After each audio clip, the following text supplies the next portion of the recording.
Okay, you might ask yourself, where am I? I'm at the Richfield Collector Cars in Edmonton, Alberta, where we'll be reuniting Jim Pickering with the original car that he bought in 1970. Oh, I see this one for, here's the bolts for the trailer hitch. It is the correct car. You know, I don't care that there are bits about it that aren't not original. It doesn't change it for me. I still want to go see it. Heck, I'd buy it if I could figure out how to do it. I have a passport, and let's go see it. Yeah, I'm ready to go.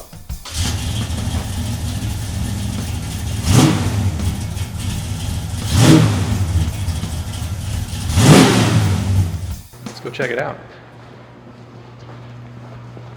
Okay guys, well I'm so excited to bring you here, and you know, it's not very often that a reunion like this happens, and I'm extremely excited to show you your car, Kim. This is going to be so cool. So incredible. Here it is. After all this time. Been hiding here forever.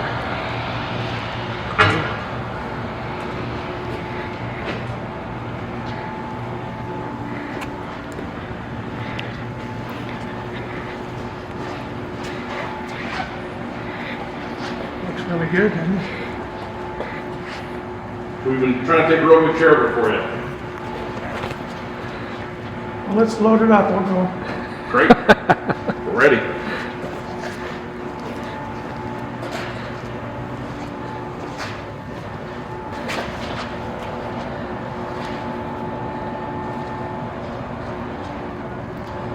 It's really not a light engine. More of a cream. I guess. Yeah. It looks good in the car. It suits it really well. Yeah. The door's open here. Welcome to take a seat.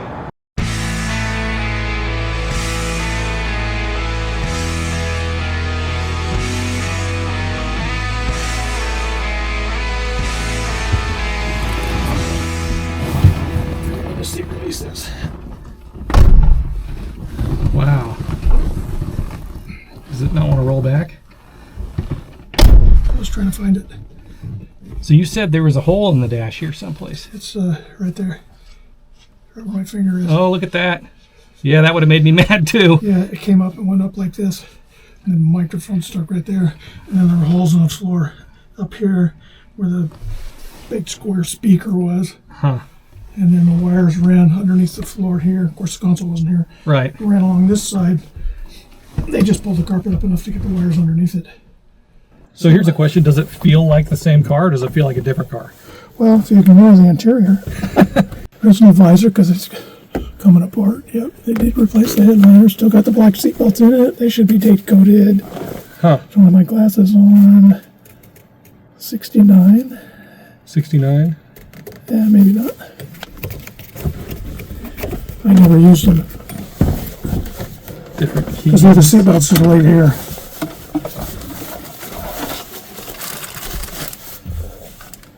Owner's manual. Yeah. Yeah, I probably never wrote anything in it. I wonder if the plate's still in there. Date 4/11/71. What's that sticker from? That's what I'm trying to figure it out. It looks like it's a motor oil place. The question is this from your car or a different car? We'll go to the back page. The protector plate should be stuck on the back page. No, it's not. Somebody took it off. It doesn't look like anybody filled out anything. What's on this one?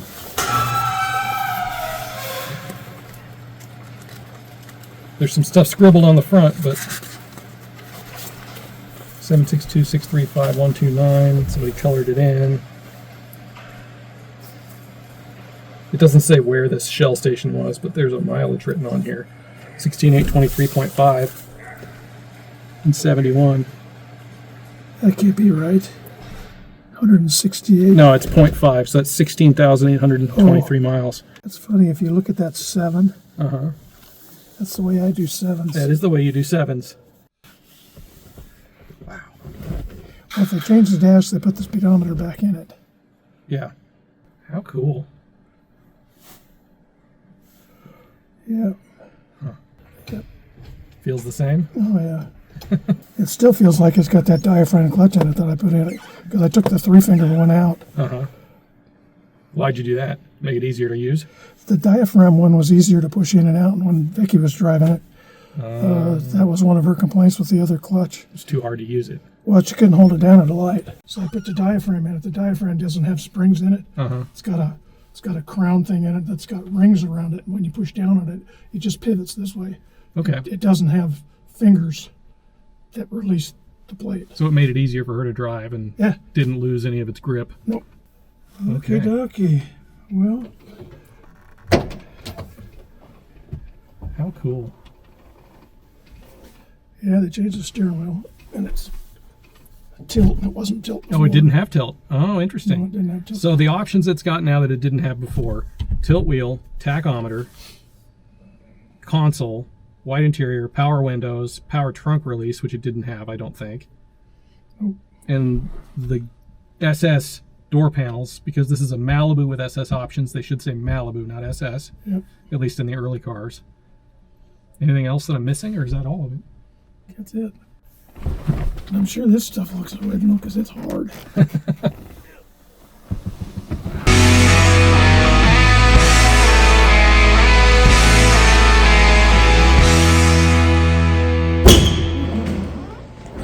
Well, unless you're really paying attention, I don't know. There's nothing there. It's a factory hood, but it's definitely possible it was replaced. Yeah, I think so. Interesting. And really the only way to tell is to go down and look at that The other LS6 one. car. Yeah. That's and right. see the difference in the hood, the early hood, late hood. That's right. right. Right. What we don't know is what happened after you sold it to the Right. kid that bought it from you before it came here to Canada. Yeah. Well, somebody put the power steering back on it. Yeah. Yep. Because the dealer took that off the first day. Did they put a manual steering box on it? Box and linkage? Oh, so they did it properly, yeah. Okay. Because he didn't order it and he was mad that it was there. I was still trying to get up to that 375 horse. Right, yeah, of Or course. 60, that's different. And really, since I was the only one driving it, it didn't matter to me if it was starting to steer. It was only hard to steer if you were in a parking lot. Yeah. The rest of the time was fine. And the little vacuum pot for the door, Yep. which I see is not on here anymore. I tried to replace it one time and got water in it. It wouldn't work. It wouldn't vacuum the door anymore. There's very little in the way of reproduction parts on the car, period. Like even the hose clamps those are GM clamps. They may have been replaced, but these aren't Chinese reproduction ones. Like these are real ones. Yeah. The alternator is right. The bracketry is original. Like there's a lot of really little stuff that would be so easy to overlook and replace in a restoration like this. But the car was good, the parts were good, so they just reused them. Yeah. So it's spectacular to see one like this. Well, for me, when I tore the motor down, I'm sure that I would have put the other clamps on it. Sure, yeah. Because these are, these, They're when you terrible. tear them apart, They're terrible. They're terrible. But they're right. They're definitely correct. Yeah. I mean, the decode on this car was incredible. They run the numbers on the carburetor. I did all the numbers. Yeah, it came back. Yeah. I replaced Well, the it's the right number. I may have given the Yeah. carburetor to the young man when he bought it, but So I doubt it. neat. Well, it's certainly correct. I don't, whether it's original or not is a little trickier. Yeah. But all the rest of the stuff, the block, the transmission, the diff, everything in the driveline, all the stuff. Not only is it correct and original and numbers matching, but everything matches. Like all the date codes are perfect. The stamps are, unquestionably factory stamps on it. So it's great. I was just so excited because, to be really frank, numbers matching cars, usually there's always something. There's always something. Yeah, They've all lived a life. I mean, sure. None of these went into a time capsule when they were new, and there's always something. And this car, I just couldn't believe how original it was underneath.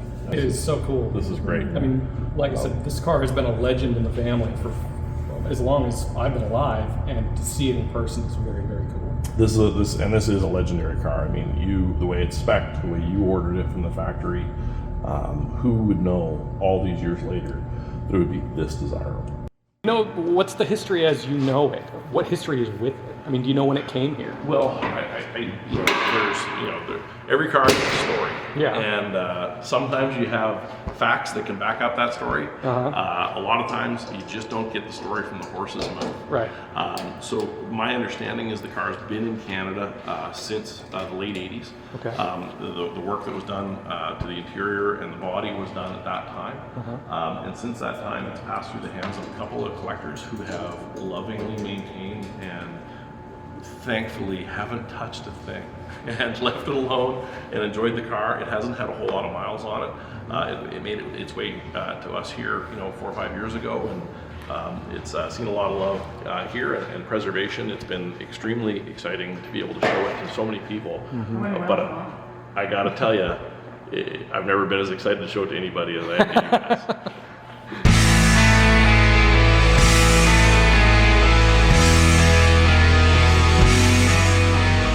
We're about ready to take father and son out along with Richard on the road, throttle down, but the LS5 is being a little finicky. I think we got a group of 6 guys here now at least, so I think we're gonna be able to get to the bottom of how do we get this car started up so we can get these guys in the car, throttle down, and get it to the expo tomorrow for the auction.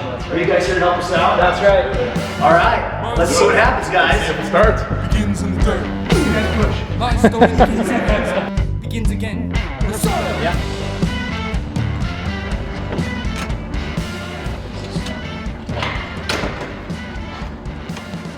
Nothing. So, with all the great minds that are in this garage and all the access to tools, father and son, along with Richard I'm jamming stuff into the starter just a second. and a supporting staff, are going to get this puppy to turn back over, get it on the open road so they can get it to the expo center where it will be auctioned tomorrow. Well, that was one of the things you just brought up earlier, was that the beautiful thing about manuals is that if need be, and you're in a jam, we could always push start this puppy to pop the clutch. This thing's gonna run. Well, for anybody that's just tuning in now, you've heard about American muscle, but now what we get to see is we get to see some true Canadian muscle. And my dad's a former Calgarian guy, so I know the Canadian muscle exists.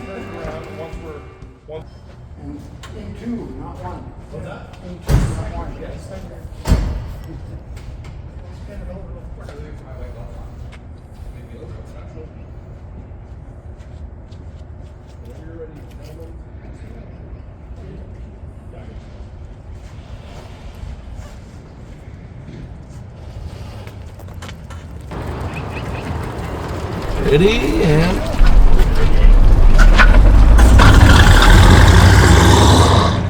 Find the brake.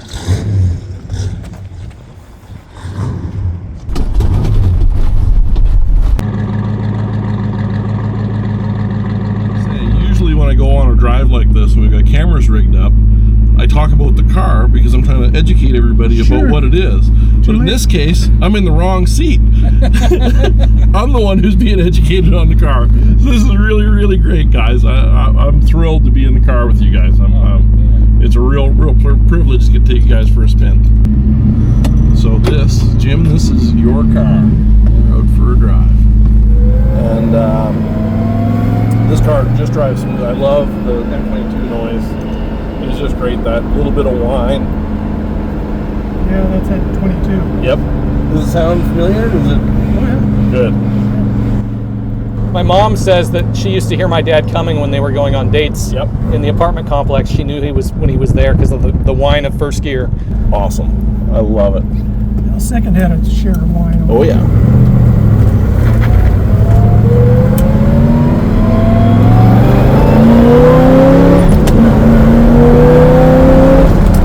Brakes work great. Shift's awesome. This car absolutely rocks. Yep. 454, baby. Yeah, we should let those guys catch up. Yeah, you got to remember they're not in a 454. There they are.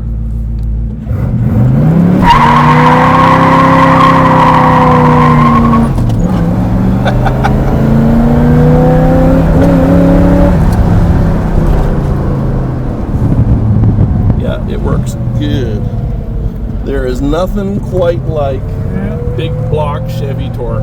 Oh man. Does it feel about the same as when you had it? Oh yeah, it pulls good. Yeah. Yeah, no, it's a strong car for sure. I'm sure you guys are familiar with the fire drill. Yep. Just gonna set the park brake. And I'm gonna get out of the driver's seat. Sure you don't want to try it? No. Are you sure? It's just like that seat. This one's got a steering wheel. I know it does. Yeah, it's probably got a better view too.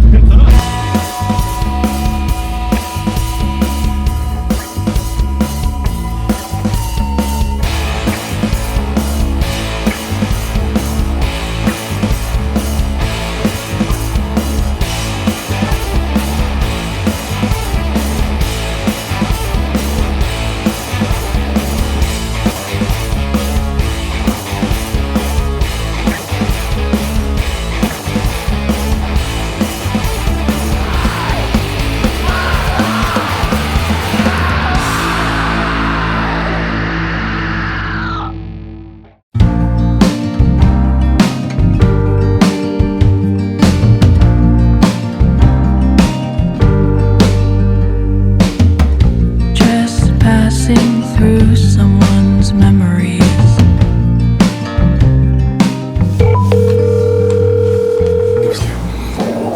Good afternoon, this is Richard. Richard, this is Mark Togni with Long Lost Rides back in Portland, Oregon after we left you in Edmonton, Alberta. I had a couple quick questions for you. Do you have some time to talk? Sure thing, you bet. Well, what I really wanted to know is, after the Chevelle left the block, we know that it had been bid up to about 97,000 Canadian. Did anything happen after it left the block, and what was the final price the car sold for? Huge amount of interest in this car, of course, definitely had some folks that were prepared to step up price-wise. But we decided that we're going to keep the car. It's a special car. To be the custodian of a car like that is really, really special. So for now, it's just going to be a part of the collection, and we want to look after it. We want to preserve the history on it. It was really important to me that the car stays intact and doesn't undergo any restoration. It's so original the way that it sits, and we love it. We got to stay in business and keep the lights on and make a few bucks here and there. At the end of the day, this business is about heart and about the stories that happen. And there's not too many stories that are as great as this one. So we're going to hang on to it, and we're going to look after it and make sure that it's well preserved, and make sure that it sees a few street miles and maybe a couple more burnouts in the future. We absolutely love all the history, and any time that you can find out and solve a bit of a mystery on a car, it's extra special. And every one of those things, what makes them special is the life that they live, the stories that they've created over the years. We love the opportunity to participate. Well, I'll tell you what, I promise I will not commit any felonies between now and the next couple of years, so I can come back up freely to Canada, enjoy the welcoming and friendliness of everybody there that received us. And again, thanks so much, Richard, for inviting us and allowing us to make this reunion happen.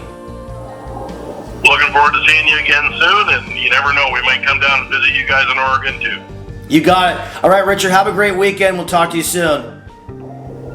Thanks, and you as well.